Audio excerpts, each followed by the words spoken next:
Okay. So with that, I'd like to ask our customer panel to please step up. Thomas Bakewell, the CIO at Infoblox. David Hubbard, Director of IT at GlobalFoundries. And Ron Smith, Director of IT at West Valley Mission Community College District.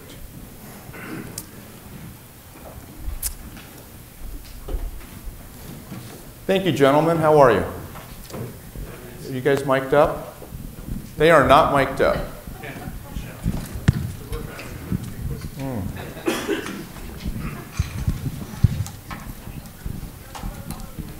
And can we bring them some water? Okay. Thank you, gentlemen. Thank you for participating in this. I'll start with Thomas, since he's got a microphone. Please introduce yourself, a brief profile, your role, and describe your organization. Sure. Thank you for inviting me, first and foremost. My name's Tom Bakewell. I'm CIO for Infoblox in Santa Clara, California. I've been with the company now a little over 6 months, so what I don't know about the company is still pretty large, but happy to talk briefly about it. We are the world's leader in what Gartner calls DDI, which is DNS, DHCP, and IPAM management. We have over 50% of that market, which is a tough thing to do when you're competing against free, which is Microsoft and Bind. We are growing steadily at a double-digit % increase year over year, which is a very good thing. We've just introduced a security product, and in its first quarter of sales, it accounted for 10% of our product revenue, which is a pretty remarkable statistic. My organization is about 30 individuals, all located in Santa Clara, which is a pretty interesting statistic in and of itself, because only a third of the employees are located in Santa Clara. So the balance, 2/3 of our employees are outside of Santa Clara, and yet we have to support them all from Santa Clara. So it's a very interesting set of dynamics and issues to solve.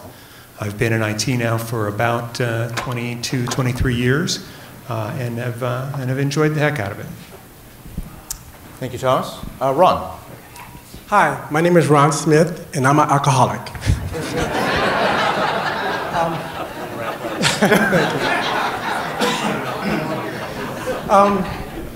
I work for West Valley Mission Community College District. We are a two-college district. West Valley is in Saratoga, and Mission College is in Santa Clara, right down the street from the Levi Stadium. Hello. We have about combined 17,000 students. I have a small staff of about 21. We maintain the network, phone system, the administrative student system, help desk, you name it. If something goes wrong anywhere in the college, they blame IT. If their microwave is not working, they blame IT. I've been with the West Valley Mission for since December 1st, 2004. It's a great place to work, and I love it. And thank you for inviting me here. I appreciate it. Thank you, Ron. David. Hi, my name is David Hubbard. I'm with GlobalFoundries. GlobalFoundries is a semiconductor fab company. We have operations in the U.S., most recently a plant in upstate New York, Malta, New York, as well as Dresden, Germany, and Singapore, and then headquarters is here in Santa Clara. It's about a 13,000 person company and about $4 billion in revenue. So we produce a lot of chips, manufacture them for companies that design themselves, and so all of fabrication operation, no independent design. My background, I guess I've been in the IT industry in different capacities for over 25 years. Most recently, I've been heading up the IT infrastructure team for GlobalFoundries. That's about 180 people spread across those different areas that I mentioned. In addition to those sites, we have sales offices and other operations, so about a total of 10 different sites.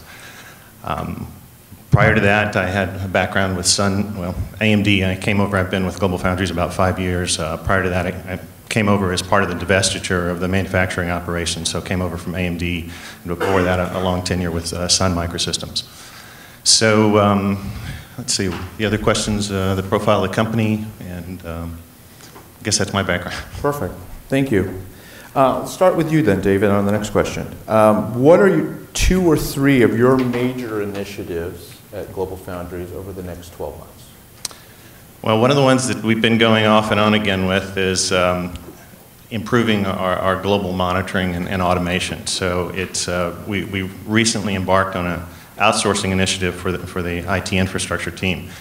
So that's been a long road going down that path, and we were on the cusp of going that way, and we planned on moving a lot of the automation capabilities. That was part of the value that would have been added by that team.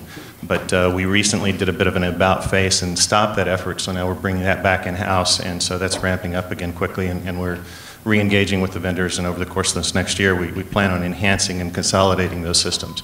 So there will be a lot of effort in that area over the next 6 to 12 months. Another one that is key across all the different regions, we already have a fairly large VDI implementation. It's in various sites, probably most notably in Germany, where there's about 2,000 seats.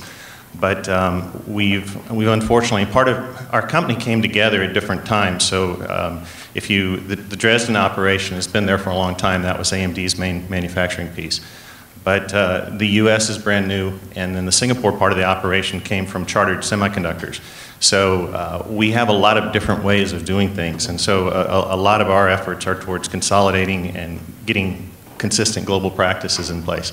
So with the VDI efforts, we're trying to move more things, get the infrastructure in place to enable both work with our partners as we bring on outside contractors, as we work with our customers and partners to have a secure environment they can use, as well as when we're getting more and more BYOD desires, I guess I'll say, because we still haven't mastered that, but we see a very solid VDI implementation as a key part of that. Thank you. Ron? Our 2 biggest initiatives that we're trying to work on is we started moving to our VoIP infrastructure, ShoreTel, and we started in February. We're about 50% completed. We've done a lot of our implementation in some of our new building that has been wired. So now we're looking at some of the buildings that may be challenging on some of the wiring. So we're going to put out some test phones to see how that works. But so far, people have been very happy with the ShoreTel implementation. They love the phones, they love the footprint.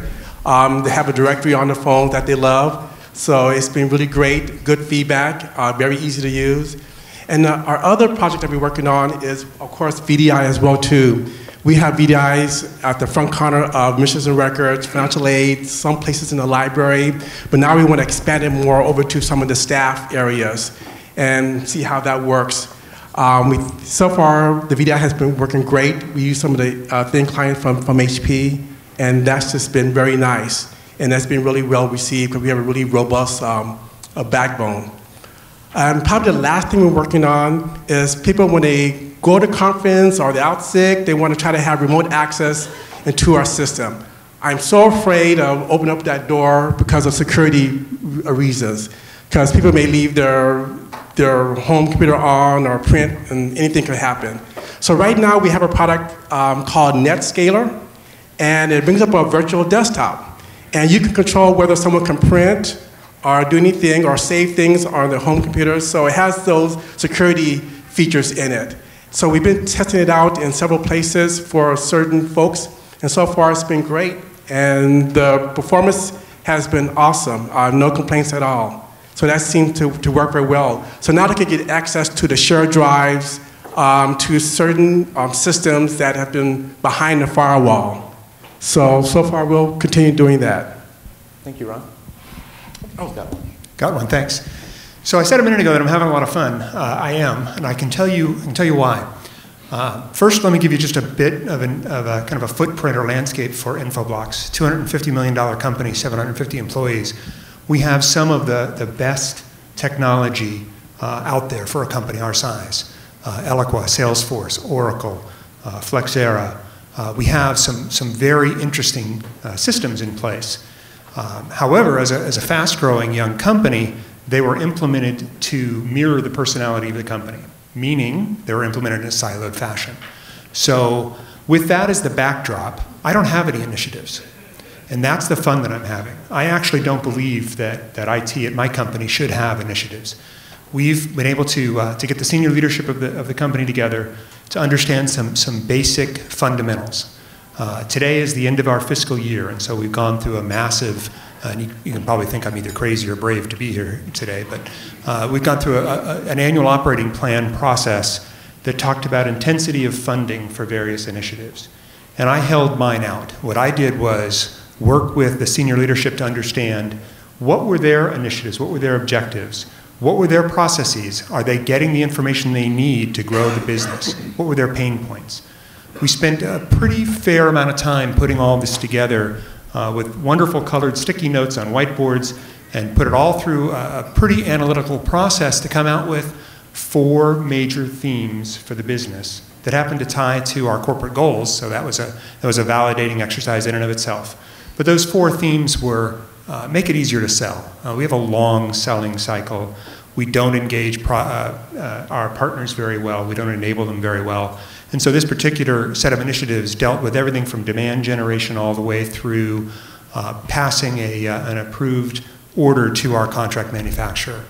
The second theme was really around collaboration. For a company our size, we really don't have any way of collaborating in or outside the firewall.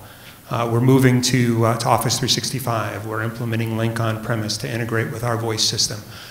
We're doing this so that I don't have to have those 2/3 of the employees using a VPN to get in to get their services. They'll authenticate at SharePoint Online and they'll be allowed to get access to the services and applications their role requires. We have, obviously, protect our IP theme for the company, given that we're a security company as well. And so we're dealing with disaster recovery, document retention, and of course, a security posture for the company. And finally, it's really information delivery.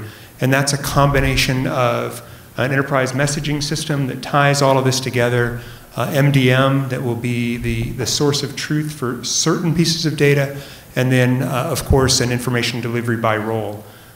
We put that out into a resource map and said that's about an 18-month set of exercises for us. Went back to executive staff and said, this is what it looks like. We believe we can do this.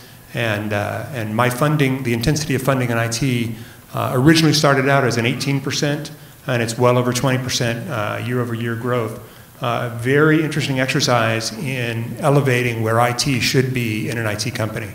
So those are the initiatives we're working on, and we're pretty proud of them. Thomas, you're on a roll. Thank you. So I'm going to ask you the next question. What do you expect from a strategic vendor then? Now, you've rattled off a few, so let's go down that vein. So on a roll and rattling are kind of the same thing, I think. You said it actually, Al. You said earlier that HP values the relationship it has with you. And so I value the relationship that I have with partners. Yes, I look at the metrics of a partner, but more importantly, I look at, do they take the time to understand what I'm trying to accomplish from an organizational model, from a company model, and what are the various projects that we're working on. So that's the easier part, is understanding the projects. I really want to understand how they work. It's extremely important to me to have a vendor or a partner understand the process for rolling something into my environment. I don't use a very traditional waterfall approach. I use a new services introduction model, because everything IT does is a service, whether it be technology-based or people-based. And I want the partners that I work with to understand that model and adapt to it. Those that have done an extremely good job, and I become extremely loyal with them. Thank you. Ron, how about you?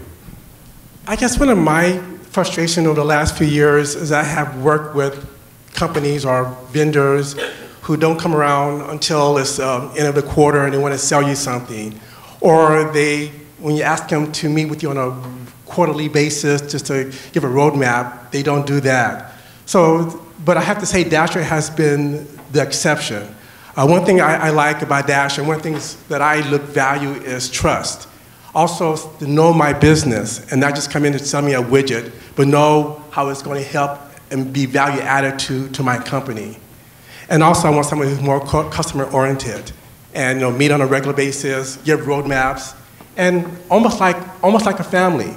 I mean, you're almost better than my family. At least you don't come around on the first and ask for money. But But, you know, but I do. Oh, you just wait. But, you know, but I do value VARs who know my business, who know me, and, you know, treat me with respect, and the company with respect. Because like I said, I've been out there a lot, and I just have not seen a lot of that with the vendors. So you are kind of one of the rare exception to the rules that I have experienced. Thank you, Ron. And you can pay me later for saying those. So I guess I'm going to echo some of the comments that were already made, but certainly the long-term relationship as well as the knowledge and assistance with understanding our business and our problems and how they can bring value towards solving those. We've, as far as the long-term partner, we started working with Dasher I guess 8.5 years ago, if you go back to when I was at AMD, and I think the relationship with AMD even precedes when I joined. But because of the value that we had there when we were spun off with GlobalFoundries, we continued. So I think we're probably your furthest east customer, being in New York. But they've continued to be a facilitator in many, many areas, working with our vendors, primarily HP. We're mainly an HP shop, but we see changes, but they're the one constant, and they bring a lot of expertise. And also, they're not there just to collect the orders. They come in, they work regularly, work with us, and have facilitated quarterly meetings and keeping the business relationship working well with HP and some of our other vendors. So, a very good partner. Great, thank you guys. Nice commercial. I didn't expect that, actually. Oh. Thank you. Well, so since we're now talking about Dasher a little bit, describe some of the recent projects where Dasher has been able to provide value. Aside from some of the fluffy stuff, but let's get down into the meat of it now. What specific things have we done for you? David, I'll start with you.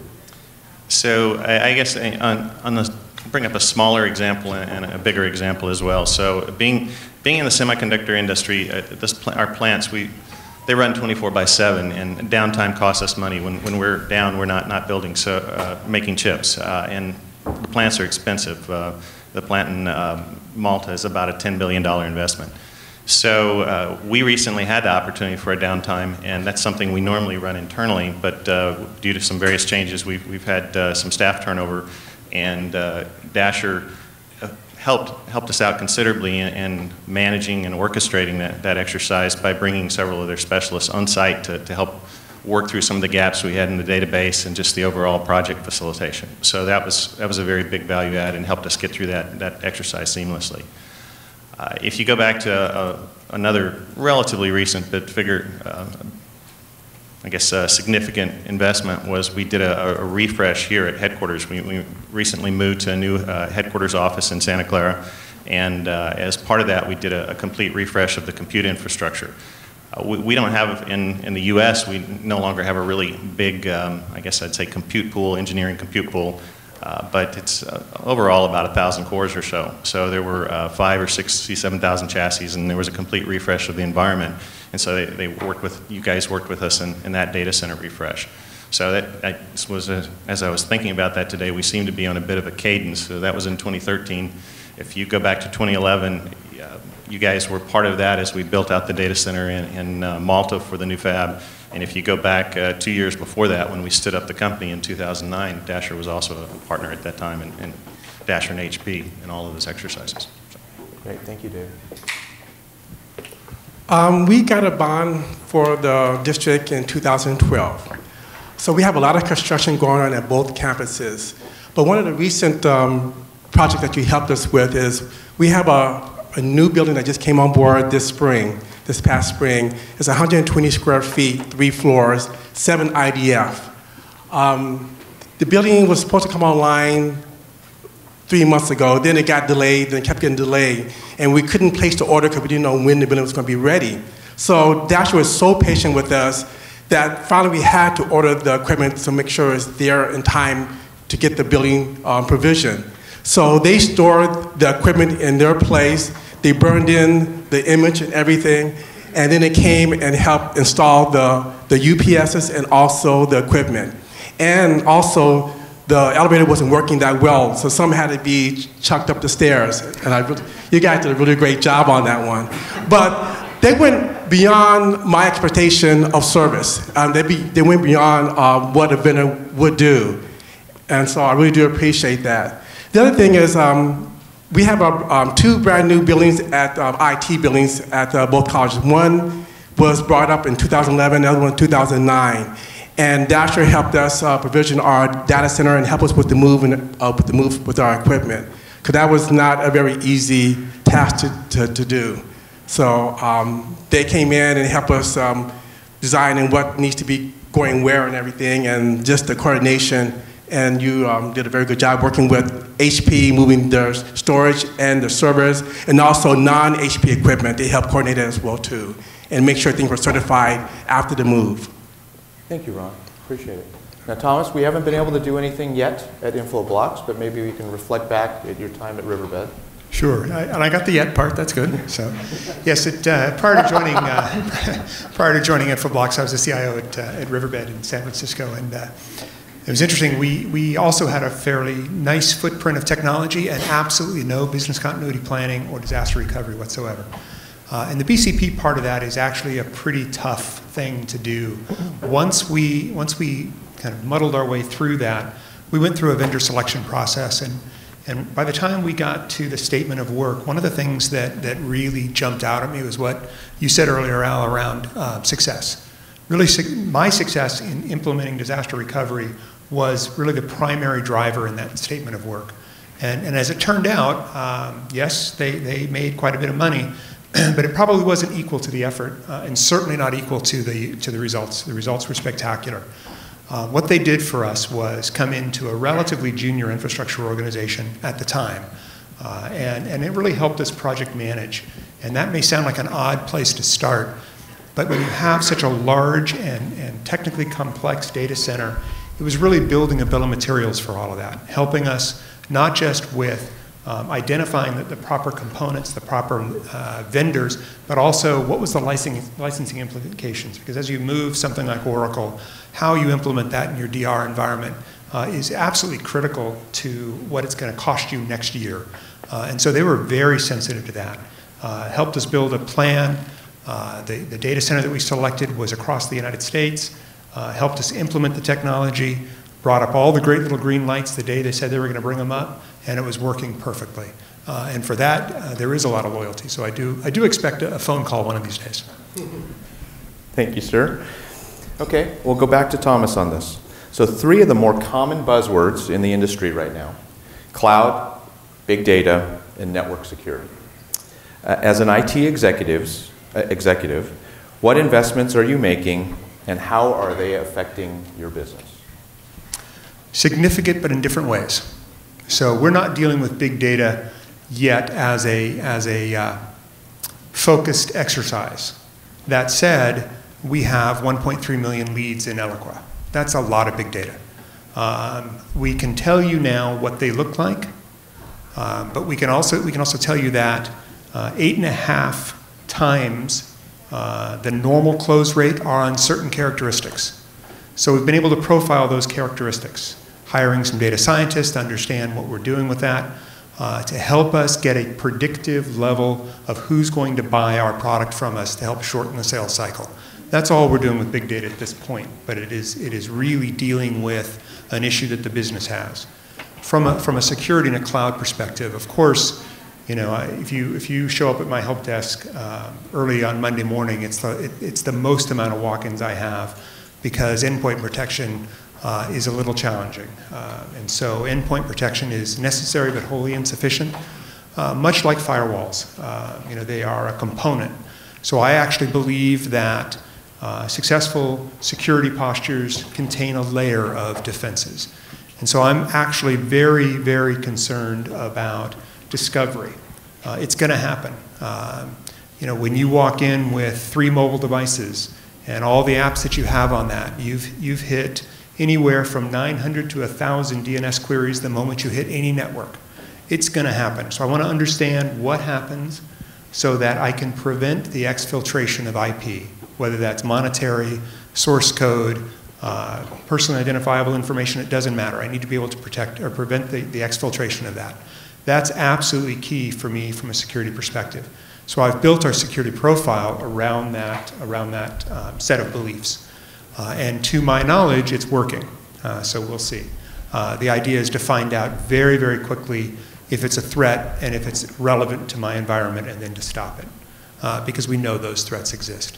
From a cloud computing perspective, I will have the majority of my applications in some form of a cloud, hybrid or public cloud, by the end of this coming fiscal year, which to me is 366 days away. A couple of apps won't be in. I'm actually more focused on end user productivity and effectiveness with the cloud. It is a very enticingly cheap model for business to bring in. And so I want to get ahead of that. And so what we've done is, by implementing in our service management system a set of service catalog items that allow for appropriate roles to request a virtual instance, whether it be compute or storage. And they specify the parameters. We then have the capability to spin that up in a couple of different areas, on-premise, and at a couple of different vendors based upon the type of virtual instance they need.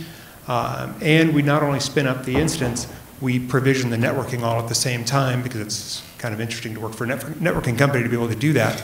So that has been extremely well received, because, as you all know, setting up a virtual instance takes a lot of time from IT to get it all set and go. I don't have to do that anymore. That's all on demand. And it is it's been extremely well received by both engineering and QA. Great, thank you. How about you, Ron? Well, the one thing that keeps me up at night, besides the Giants losing so many games this past week, is security. I am so afraid of getting hacked. I don't want to be end up on the front page of the news or the newspaper. So we have invested a lot of money in security, from the firewalls to the servers to the desktop. In fact, we are using one of your products from Infoblox with our DNS. Oh, thank you. So that's the biggest thing that we've been investing in with security. We don't do much with cloud or big data, but we have checkpoint firewalls. We use Norton antivirus on the desktop. We have Infoblox. We use Blue Coat Packet Shaper, because one of the things that we get a lot is students downloading illegal movies or documents and stuff, and we always get a notice from the MPAA company to find out who it is, because we have to keep up with HIPAA, FERPA, and make sure the data is protected. And also, we're looking at, like I said, NetScaler to find a nice, secure way for people, staff to remotely into the systems. So far, we haven't been hacked or hit, so we're trying to look more globally at how we can do a better job in protecting our data. So would it surprise you that there are other education institutions that are making investments in big data? No, it would not. Okay. Is that something that would be interesting? Yes, it will. Okay. Okay, so maybe we can have a conversation. All right. David. Will I get a good price or deal on that? I'm just asking. What do you think, Kevin? Let's start the negotiation here. So GlobalFoundries is likewise looking, those are key areas of attention. We have more and more of our internal customers want to move things to the cloud because it's just so simple. They with us to embark on a project, there's a lot of headaches. There's a lot of the project management, the capital investment, and with the cloud, it's just it's out there. You start your monthly subscription fee, and away you go. But it brings up a lot of concerns as well. As we move things into the cloud, the network security becomes more problematic. When it's in-house, we can we hope we have all the systems in place. Where we don't, we're continuing to invest to improve on those, but we have much better control of our data that's in-house. But we are certainly not nearly as agile as the cloud providers in standing up an environment and building things out. The automation and all of the processes that they invest in, we have a much tinier staff, and so being able to deliver as quickly is problematic. But we're continuing to invest in that, so hopefully our private cloud can move in that direction where you can get turnaround times of a day to deploy a system and hopefully be equally competitive with the outside vendors. On the big data area, it's a key concern of ours. We collect a tremendous amount of data points in the process of manufacturing chips. You move across anywhere from 400 to 1,200 tools in the process of building a wafer. All along that, there's a great deal of data collection. And one of the quickest way to profitability is to improve your yield engineering curve, the time you go from barely producing up to a very high level, 99% production, and then maintaining that. And anytime you start to have any deviations from that, bringing things back in line. So that data collection and learning how to optimize that to improve yield is a key focus of ours right now. Excellent. Okay, so last question from me for all three of you, and we'll start with David. So based on the IT investments from the companies or your institutions, are the companies able to attribute a true ROI back to your organizations? Or are your organizations viewed as cost centers? That's something we struggle with a lot. So we have because we spend so much, have such high capital spending, we have to have a clear ROI that we deliver to the capital procurement committee before we can move forward. Now, I'm probably a little bit of a contrarian on that because while we absolutely deliver a very clear ROI number, some of the factors that you're looking at that are contributing to that, I think, are a little bit subjective. So my view on that is we move more and more towards consolidation in a converged infrastructure and wanting to be a service provider. We have this large-scale environment that I want to be able to deploy and give to somebody on demand.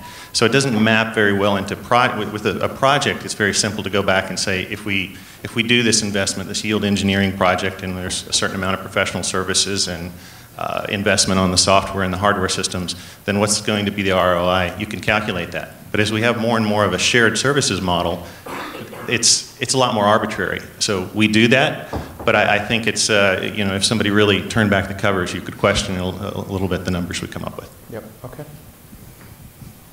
No, I have not tied back investment to the ROI. People at my district think IT is too expensive. I mean, when I come to the board, I'm buying stuff that's over $100,000 or $1 million. So you think IT, and they don't see because it's not sexy. A lot of stuff we do are equipment behind the walls. It's not the fluff stuff that they would like to see. So they have a hard time wrapping their head around the ROI and what value we bring. As long as we can automate things, bring things to them faster, make it easier for them to get to the data, get to the system, things like that, they're happy. When they pick up their phone and get a dial tone, they're happy. When the computer comes on in 2 seconds, they're happy. So, but for them to see the true value of that, a lot of times they think it's just too expensive. I had one board member, because I went to one of the board members' board meetings to buy desktop computers. And we were trying to buy at least $100,000 worth. He was saying, why do we have to buy so many? He said, I have a 12-year-old computer at home and it worked just fine for me. But what he didn't say, well, he's just doing emails and chatting with his grandkids. But he doesn't do some of the stuff we do at the college, some of the business computing stuff that you need the power and the newer version of the software. So they just have a hard time. Okay, Tom. So you asked a lot of questions there. Pretty loaded. It was. Yeah. One of the most fundamental questions was, are we viewed as a cost center? And absolutely no, I'm not viewed as a cost center. I said earlier on that I'm having a lot of fun. One of the things that I'm doing is trying to change the name of information technology to business technology. It's a very, very different fundamental shift for how the business views what we do. We don't control all of the spending, IT-related spending inside of the company. Our job is to make sure that we have that common data model that stretches across all of it to make it all work. So no, I'm not viewed as a cost center, and I absolutely categorically reject the notion of an ROI, and I'll tell you why. The fundamental tenet of an ROI says a year later you go back and inspect. Whoever has gone back to inspect to say, I just automated accounts payable, and you said you were going to get rid of 3 accounting clerks when we did it. Where are they? Not a single person has ever done that I know of, unless it was the government, perhaps. But, and so we don't do that. I don't believe in that model. I believe in a model that talks about what is the value this particular exercise brings to the business, how can we articulate that value either in an end state or a set of predefined metrics, then did we hit that? Because I tend to not talk about budgets, I talk about the intensity of funding. What's the intensity of investment in the organization to help drive growth? Perfect. Okay, that concludes my questions. You guys would entertain questions from our audience? No? Okay, not for Ron, but everybody else. We've got about 5 or 10 minutes. Yes? I'd really like the discussion about ROI because, what's the ROI of this? It's a basic. What's the ROI of having breakfast? It enables you to get going. So I like the idea of an ROI, and right, no one ever goes back and looks at the results at the end because so many other things have changed in this big muddle. But how do you then prioritize your initiatives? Because the CEO and CFO are going to be looking for those types of metrics. So I do prioritize the initiatives, actually. What I've done early in my career was go back to an IT steering committee, executive steering committee, and say, here's everything I've heard, what do you want me to do? And that is an absolute disaster, because nobody really understands the effect. And so part of the process is to understand where the goals of the business are and to align these initiatives or themes that I talked about earlier up with those goals. And then be able to articulate what that end state looks like. And then it becomes, are we willing to invest in that? Do we see value in that? So it's a very different set of questions. It has nothing to do with the kind of devices that you bring. It's a very personal event that I tend to want to support anyways. And so no, I don't ask for the prioritization. I give recommendations, and then we talk about, is that the right recommendation? And if so, are we willing to fund it?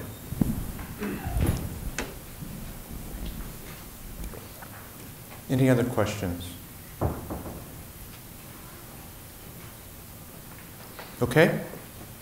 Gentlemen, thank you very much. Appreciate it. Thank you.